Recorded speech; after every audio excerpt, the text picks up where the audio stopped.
शेतकऱ्यांसाठी महत्त्वाचे आवाहन. फार्मर आयडी नोंदणी तात्काळ करून घ्या. राज्यात 14 नोव्हेंबर 2024 पासून ॲग्रिस्टॅक योजनेची अंमलबजावणी सुरू करण्यात आली आहे. तसेच 15 एप्रिल 2025 पासून कृषी विभागाच्या विविध योजनांचा लाभ घेण्यासाठी फार्मर आयडी अनिवार्य करण्यात आली आहे.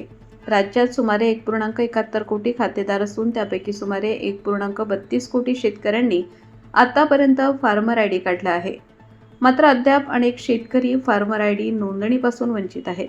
ज्या शेतकरी बांधव भगिनींनी अद्याप फार्मर आयडी काढलेला नाही, त्यांनी विलंब न करता नोंदणी करून घ्यावी. यासाठी शेतकरी आपल्या नजीकच्या सेवा सुविधा केंद्रांवर जाऊ शकतात किंवा ॲग्रिस्टॅक पोर्टलच्या माध्यमातून स्वतः ऑनलाईन नोंदणी करू शकतात. यापुढे कृषी विभागाच्या विविध योजनांचा लाभ घेण्यासाठी तसेच बियाणे, खते, औषधे आणि इतर कृषी निविष्ठा मिळवण्यासाठी फार्मर आयडी आवश्यक राहणार आहे. त्यामुळे सर्व शेतकरी बांधव भगिनींनी 20 मे 2026 पूर्वी फार्मर आयडी नोंदणी करून घेण्याचे आवाहन करण्यात आले आहे. शासकीय कृषी योजनांचा लाभ घेण्यासाठी फार्मर आयडी नोंदणी पूर्ण असणे महत्त्वाचे असल्याने शेतकऱ्यांनी याकडे गांभीर्याने लक्ष द्यावे. लोकमान्य न्यूजसाठी संचालक लक्ष्मीकांत शिंदे, नाशिक.